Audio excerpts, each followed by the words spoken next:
자, HTML 문서는 어떻게 생겼는지 기본 구조를 먼저 알아보겠습니다. 이 기본 구조는 그대로 유지하면서 이 안에 내용을 채워나가면 되는데요. HTML 문서는 가장 첫 부분에 문서의 유형을 알려주는 doctyp, doctype이라는 태그, 실제로는 이건 태그라고 하긴 좀 그렇고 doctype이라는 키워드를 먼저 입력을 해줘야 돼요. 그래서 doctype이 HTML이다 라는 이것이 들어가야 이 문서는 HTML5 문서가 됩니다. 그러니까 현재 이 문서가 HTML 문서이니까 웹브라우저 너는 지금부터 나오는 내용을 HTML5 문법에 따라서 해석하고 창에 보여줘라 라는 뜻이 됩니다. 그리고 웹문서는요, HTML 태그로 먼저 시작을 하고 이 웹문서가 끝날 때는 닫는 HTML 태그로 마무리를 합니다. 그래서 이 HTML과 닫는 HTML 사이에 여러 가지 정보가 들어가게 되죠. HTML과 닫는 HTML 사이에는 헤드와 바디라는 태그가 들어갑니다. 헤드 태그는 문서의 정보를 보여주는 거예요. 그러니까 웹브라우저 창에 그 내용이 나타나진 않지만 이 웹문서가 가지고 있는 정보들, 그러니까 얘가 사용되는 그러니까 문자 엔코딩 방법이라든지 혹시 외부에서 참조하는 파일이 있을 경우에 그 파일을 어디서 참조해야 되는지 그것도 알려주고요. 이 문서의 제목, 이런 것들을 넣어주는 것이 헤드 태그입니다. 그에 비해서 바디 태그는 이 바디 태그 안에 들어가는 내용들이 바로 웹브라우저 화면에 드러나는 내용입니다. H1, P, IMG 이런 태그들을 사용을 해서 웹문서를 이제 작성을 한 것이죠. 물론 이 바디 사이에는 수백 줄, 수천 줄이 들어갈 수도 있겠죠. 하나씩 이제 한번 알아보도록 할게요.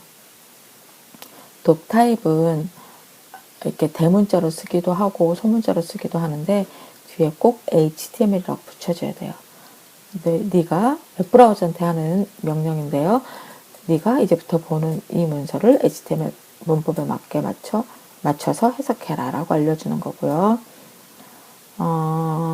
시작과 끝을 알려주는 HTML 태그, 그리고 이 안에 랭이라는 속성이 사용이 되는데 이건 이제 랭귀지예요. 이 문서가 한글로 되어 있다. KO, 영어로 되어 있으면 EN, 불어로 되어 있으면 FR 이런 식으로 문서에서 사용한 언어를 알려주는 것입니다. 이 랭이라는 속성은 사용하지 않는 경우도 있지만 사용해 주는 것이 좋습니다. 그래야만 그 시각장애인들을 위한 화면 낭독기 등에서 이 웹문서를 읽어줄 때도 이것은 한글에 맞춰서 읽어줘야 되는구나 라고 알 수도 있고요. 검색 엔진에서 이 문서를 이렇게 훑어볼 때도 이 문서는 한글 문서, 그러면 한국어에 맞춰서 검색을 해야 될 때, 한국어 문서만 검색을 해야 될 때 이 문서를 찾아서 보여줄 수가 있겠죠. 아까 헤드 태그 설명할 때 웹브라우저 화면은 보이지 않는다라고 얘기를 했었죠. 이 중에서 타이틀 태그 하나만은 웹브라우저 창의 맨 윗부분에 제목으로 표시해 줍니다. 이것을 빼고 나머지 내용, 메타 태그에 들어간 내용들은 화면상에는 보이지 않고 브라우저만 알고 있는 정보예요. 바디 태그에는 실제 내용들이 입력됩니다. 한번 기존 사이트를 보면서 어떤 게 사용되는지 볼게요. 우리가 자주 가는 이제 포털 사이트죠. 지금 열린 창을 개발자 도구 창이라고 하는데요. 이 개발자 도구 창에 대해서는 나중에 자세히 설명드리도록 하겠습니다. 이 소스를 보면 맨 윗부분에 doctype HTML이라고 되어 있습니다. 즉 HTML5에 맞춰서 작성된 문서라는 걸 알 수가 있고요. 시작하는 태그는 HTML, 닫는 태그 HTML, 그리고 HTML에는 lang KO, 즉 한글로 작성된 문서라는 소스가 사용이 됐습니다. 그리고 HTML 사이에는 헤드 태그와 바디 태그가 사용된다고 그랬고요. 헤드 태그를 한번 열어볼게요. 아직 우리가 잘 알지 못하는 여러 가지 정보들이 들어있죠. 이 정보들은 웹브라우저 화면에는 나타나지 않지만 웹브라우저만 기억하고 있는, 웹브라우저만 알고 있는 정보들이에요. 그 중에서 메타 태그, 아까 우리가 봤던 기본 구조에 있는 메타 태그, 캐릭터 셋은 UTF-8, 즉 문자 인코딩 방법이 UTF-8이라는 것입니다.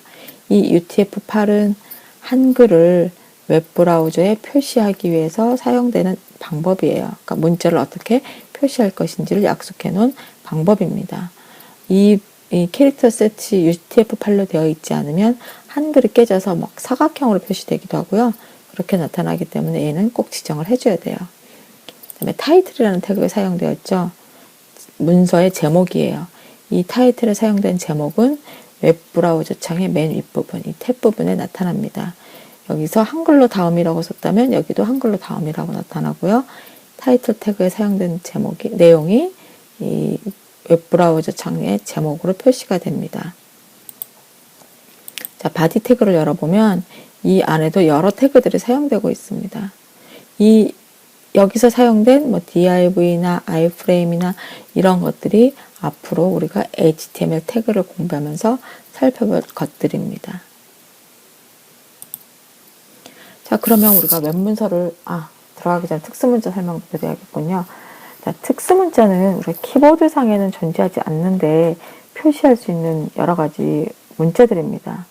뭐 하트 모양이라든지 화살표라든지 이런 것들을 웹문서에 표시를 하려면 키보드에서 한글 자음, 기역부터 히읗까지 있죠.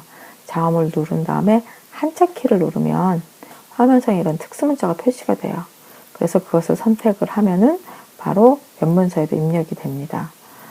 이 특수문자는 자음마다 다 다른 게 들어가 있기 때문에 기역부터 히읗까지 하나씩 눌러보면서 한자 키와 함께 눌러보면서 어떤 것들이 있는지 한번 확인을 해보세요. 그리고 특수 기호가 있는데 이 기호는 꺽쇠 괄호 같은 경우에 우리가 보통 태그를 표시할 때 꺽쇠 괄호를 사용하기 때문에 이 꺽쇠 괄호가 들어가면 웹브라우저에는 이 부분은 태그인가 보다 라고 생각을 해서 태그로 처리를 하려고 합니다. 근데 나는 태그가 아니라 그냥 괄호를 표시하고 싶은 거다. 이 꺽쇠 괄호 자체를 표시하고 싶다. 그럴 경우에는 꺽쇠 괄호를 쓰지 말고 앰퍼샌드, 이 팔자처럼 생긴 앰퍼샌드와 LT 그리고 세미콜론 이렇게 웹문서에 입력을 해주면 웹브라우저 상에는 이렇게 꺽쇠 괄호로 표시가 돼요. 닫는 꺽쇠 괄호는 GT. 자주 사용하는 이런 특수 기호들 이 값은 기억을 해두시면 나중에 여러분이 웹문서를 작성할 때 편리하게 사용할 수가 있을 것입니다. 자, 이제 웹문서를 만드는 기본 구조는 알았어요. 그러니까 좀 더 자세한 건 앞으로 배우게 되겠지만 이렇게 웹문서를 만들어서 여러분 컴퓨터에 저장을 해놨습니다. 근데 그 웹문서는 여러분 컴퓨터에만 있기 때문에 다른 사람이 볼 수가 없어요. 내가 웹사이트를 만들었는데 나만 본다면 그건 아무 의미가 없겠죠. 다른 사람과 같이 볼 수 있게 하려면 이 문서를 서버에다 올려놓아야 하는데요. 서버라는 것은 인터넷에 직접 연결되어 있는 컴퓨터입니다. 우리가 사용되는 컴퓨터도 인터넷에 연결되어 있긴 하지만 직접 연결된 게 아니라 중간에 인터넷 회사를 거쳐서 연결이 되어 있어요. 그래서 우리가 쓰는 컴퓨터, 사용자가 쓰는 컴퓨터를 클라이언트 컴퓨터라고 하고요. 인터넷에 직접 연결된 컴퓨터를 서버 컴퓨터라고 하는데 웹문서는 서버 컴퓨터에 올려놔야 다른 사람들도 볼 수가 있습니다. 이 서버는 비용이 꽤 들기 때문에 큰 회사라면 직접 자기들의 서버를 마련해서 사용할 수가 있지만 개인 사용자는 서버를 빌려주는 업체를 통해서 한 달에 얼마, 1년에 얼마를 내고 임대해서 사용을 하게 됩니다. 제 책에서는 연습을 위해서 서버를 빌릴 것이기 때문에 굳이 돈을 내지 않는 무료 호스팅 서버를 이용을 할 거예요. 그러니까 다톰이라는 사이트에서 가입을 하시면 무료 호스팅을 신청할 수가 있고요. 이 무료 호스팅 서버를 이용을 해서 여러분들이 작성한 문서를 서버로 올려볼 겁니다. 이때 서버에 파일을 올리기 위해서는 또 하나의 프로그램이 필요해요. 그러니까 웹브라우저와 웹편집기 외에 FTP 프로그램이라는 게 필요합니다. 이 FTP 프로그램은 사용자 컴퓨터, 즉 클라이언트에 있는 파일을 서버에 올리거나 서버에 있는 파일을 클라이언트 컴퓨터로 가져오거나 할 때 필요한 프로그램입니다. FTP 프로그램도 여러 가지가 있는데 여기에서는 파일질라라는 것을 이용을 해서 다톰 서버에 접속을 하고 우리가 작성한 웹 문서를 서버에 올리도록 할 거예요. 파일질라는 이제 파일질라를 인터넷에서 검색해서 바로 찾아가시면 프로그램을 다운로드 할 수가 있고요. 제가 파일질라를 이용을 해서 접속하는 방법을 설명을 드리겠습니다. 파일질라를 설치하고 실행을 하면 이런 프로그램이 나타나는데 왼쪽은 사용자 컴퓨터에 있는 파일들이고요. 오른쪽에는 이제 서버에 있는 내용들이 나타날 거예요. 다톰에 가입하고 호스팅 서비스를 신청을 하면 거기서 FTP 서버 주소를 알려줄 거예요. 그 주소를 꼭 기억을 하고 계시고요. 사이트 관리자에 가서 새 사이트라고 입력을 하시고 여기다가 다톰에서 받은 정보를 입력을 해주시면 돼요. 자, 다톰이라고 할 거고 호스트는 여러분들이 배정받은 FTP 서버 주소를 입력을 하시면 돼요. 보통 다톰 아이디에 끝에 datom.co.kr이라고 하면 FTP 서버 주소가 됩니다. 그리고 로그인 유형은 일반으로 해서 다톰 아이디 그리고 거기서 사용하는 비밀번호 이렇게 입력을 하시면 돼요. 연결을 눌러 보겠습니다. 비밀번호를 다시 한번 입력하라고 그러나요? 자, 오른쪽에 나타난 이 부분이 바로 다톰 서비스예요. 다톰 서버에 있는 파일들이에요. 그리고 왼쪽은 저의 컴퓨터에 있는 파일들이고 웹 호스팅 서버에 접속을 하면 바로 여기다 파일을 올리시면 안 되고요.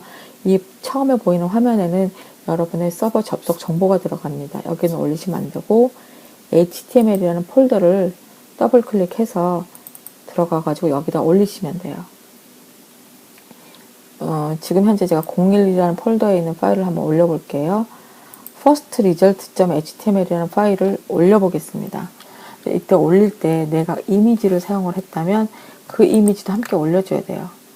선택을 해서 이 폴더 오른쪽으로 쭉 끌고 가시면 돼요. 그러면 같은 파일이 있네요. 그러면 덮어 쓰라고 저는 할게요. 이렇게 해서 입력이 모두 끝났습니다. firstresult.html도 올라갔고 제가 필요로 했던 이미지도 이미지 폴더 안에 들어갔어요. 제대로 올라갔는지 한번 테스트 해 보겠습니다. 제 아이디에다가 datom.co.kr 붙이고 first.result.html 엔터를 치면 제가 작성한 텍스트와 이미지가 모두 제대로 보입니다. 이렇게 웹 서버에 올려놓으면 그 서버의 주소를 제가 알 수가 있어요. 앞에 내 홈페이지 주소와 그리고 슬래시 내가 올려놓은 파일 주소 이렇게 하면은 이제부터는 이 주소만 알고 있으면 나뿐만이 아니라 다른 사람도 이 주소를 이용을 해서 내가 올린 문서를 확인할 수가 있습니다. 자, 지금까지 HTML 문서의 기본 구조와 웹서버에 올리는 방법 그리고 확인하는 방법까지 알아봤습니다.